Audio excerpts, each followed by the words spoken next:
Hi guys, Chris here. So welcome to another one of my sort of deep dive videos focusing on various different martial arts techniques, the different kicks that I tend to come across over the 2+ decades that I've been teaching workshops and just teaching in general. The things that I tend to see people struggling with, little details, sometimes bigger details. But today I want to focus on the side kick, okay? And now, I'm not going to get into this one too much from the point of view of how to do the kick. That might sound a little bit strange, but what I'm going to do is look at some of the details that are important that are going to be included in whichever version of the kick you do. Now, what I mean by how you do the kick is generally from the chamber onwards. Some tend to bring the chamber across really tight this way. Some people start from here. Some people start from a little bit more of a shallower position. Some people start from a low position this way. That bit you can sort out yourself. I'm not going to get into that part too much. I have my opinions on which I like the best, which I tend to feel are most suitable for a wider variety of scenarios, but I'm going to leave you guys to sort of focus on that from a stylistic perspective. What I'm going to look at today is the most common errors that I see with foot positioning and chambering in general. Okay, so just to avoid any doubt, the technique that we're looking at today from our side position, we're going to look at it from our lead leg, okay?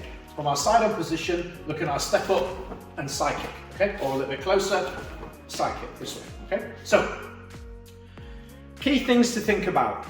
First of all, starting position, all right? We don't want to be starting with our feet too close together when we're doing this one because your balance is immediately going to be off, okay? It's not that you can't do it from here, but if you've got yourself already set in a nice stable base, it's going to be much easier to shift your weight around in order to be able to do a decent kick, okay, than if you're standing sort of in this position here. So think about, and for you as an individual, have a little bit of a play with what works best for you. So is it weight a little bit more to the back? Is it down the middle? Is it squared off a little bit? What works for you, okay? Now, this is going to sound a little bit weird, but not taking into account telegraphing or anything along those lines just for now, purely looking at this from an economy of motion, from a safety perspective, from a biomechanical perspective. We're going to look at the step-in with the rear foot, okay? So now obviously, anybody with experience knows that we're going to want to try when we're trying to kick people, whether it's sparring or whatever, to avoid this movement, big movement all the time, okay? But from the point of view of learning and understanding about what position we want to be in to best open our hips and do that in a safe manner for those people that either have never really been taught the position properly or are new to this, okay, and maybe haven't attempted it like this before, it's going to be safer for now for you to work from the point of view of this back leg, step in, chambering and kicking, okay? So we're deliberately making that movement first. Okay, so why is that back foot important? So one of the biggest things that I see with people, whether they are beginners and sort of 4, 5 and 6 year olds or adults, downgrades that have been training for longer than me, and I see them doing this kick, they tend to not do anything with that back foot. So they're in there. I'll try as best I can, and I'm looking in the mirror to see if I'm in shot. If you're wondering what I'm looking at, they're leaving this back foot set like this, okay?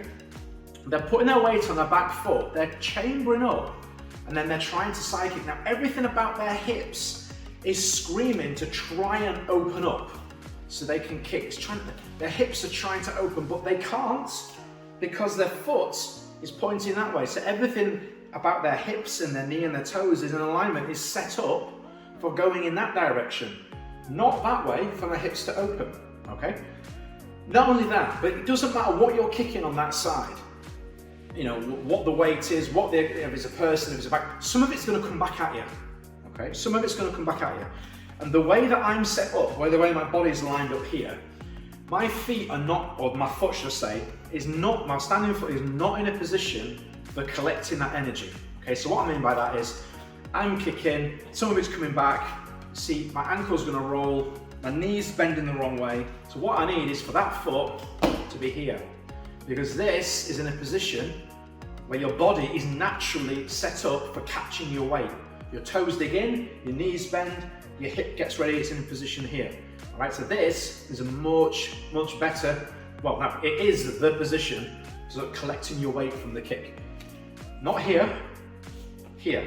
And again, I've talked about it, also opens out your hips so that your hips are easier to move as well. Okay, now this position is different for everybody. I like to take quite a big turn. I don't tend to go fully. Okay, so this is full. Okay, I don't tend to go fully. I tend to go sort of 3/4 of the way around. That's where I'm comfortable. That's where my hips and knees tend to be most happiest. For you, it might be all the way around. It might be a little bit less. Whichever one it is, it can't be here like this. Okay. All you're doing really is you're putting yourself in a position to fall and to end up paying out a lot of physio bills, because the energy collection is going through your knees twisting and your ankle twisting your foot in the wrong direction. All right, the wrong direction.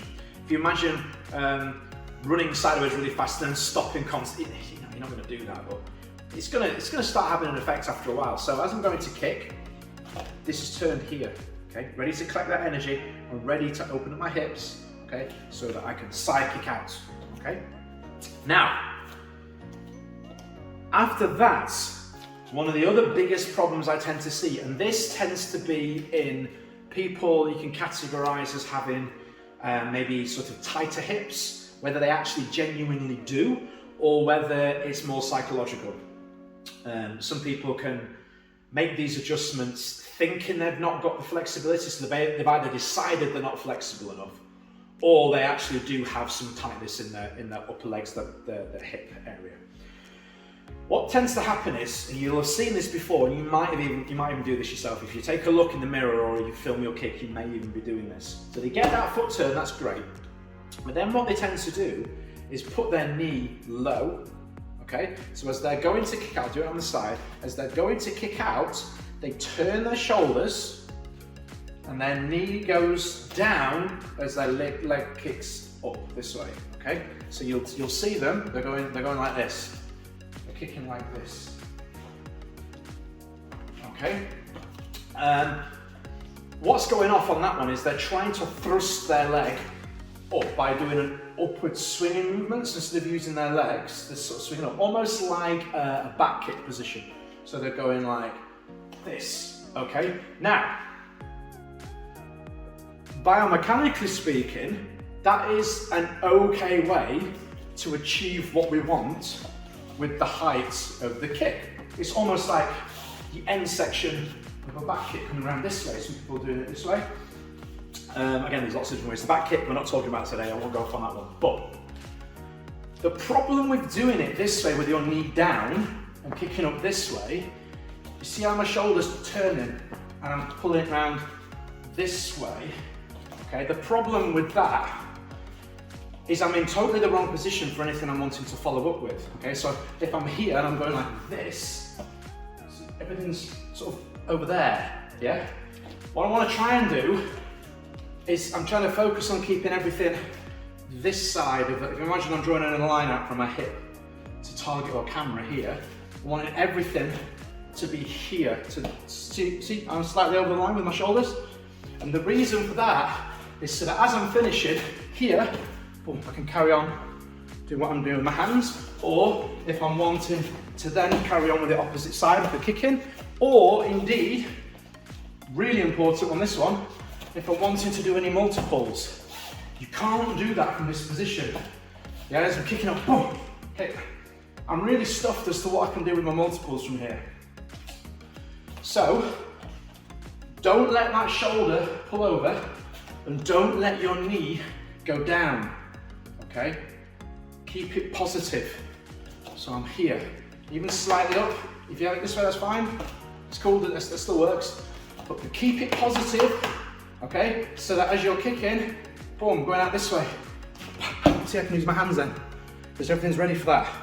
All right, so little exercises you can do to help with this, okay? There's so many different ones. I've posted videos on this before, maybe I'll re-upload some separately on this channel. But just to go over them real quick, working on your multiples, because if you're working on multiples, you've got to have your leg in the position in order to do it. So if I'm here, I may go from there, I may look down to the base of the tripod and go 1, come back and then go over the camera. Okay, so there's my 2. So I've got 1, 2, and then back down. 1, 2, and then back down. Working on keeping everything in alignment, see? I'm not sticking my bum out or my face around the corner. I'm keeping everything tight and in line, okay?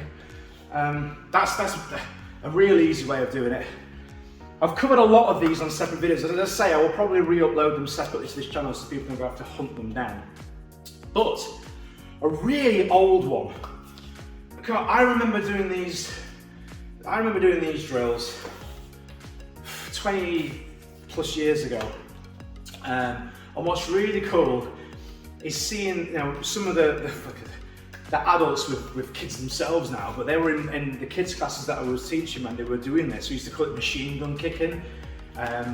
Apologies for any of my American followers over there, but it was like an American style of kick training that we basically pinched through a different performance training, whether it was points-based stuff or whether it was sort of when the XMA performance martial arts thing was first kicking off, no pun intended. This is one of the drills that was used a lot. And seeing some people as kids practicing this, they've actually taken it into the ring, into the cage, onto the mats at tournaments, and you see them using it. It's like, that's so cool.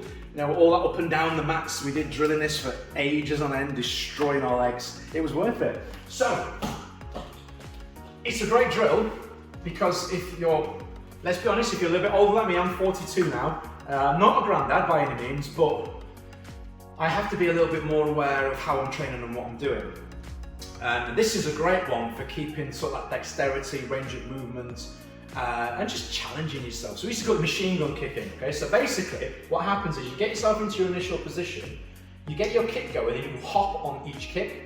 So back foot, standing foot hops, as lead foot drives out for a kick, and you're trying to keep your body in tight. So the idea is, as you see, I'm moving towards, I'm kicking, yeah? And we would go up and down the room. Alright, so I'll start from a little bit further back. Apologies if it's hard to hear. Okay, so I'm here, I'm coming up. See what I'm doing, I'm deliberate on that one as I'm getting into this position early. Okay, so I'm getting up to here. Okay, foot comes up, and then I'm going, and I'm kicking, and I'm kicking, and I'm kicking, and I'm driving. Okay, I'll turn some so you can see. Yeah, alright, and you can go all over the place with it. You can do it in circles, whatever. You can do it, without going off on a tangent too much here, but you can do it at angle positions as well. So as you're coming up here, you can do it at angles. As you're going around, have a play with it that way. So many different ways to do it. You can do it with partners, and it just builds up that understanding and basically just strength in that area that you're using. You can do kick holds.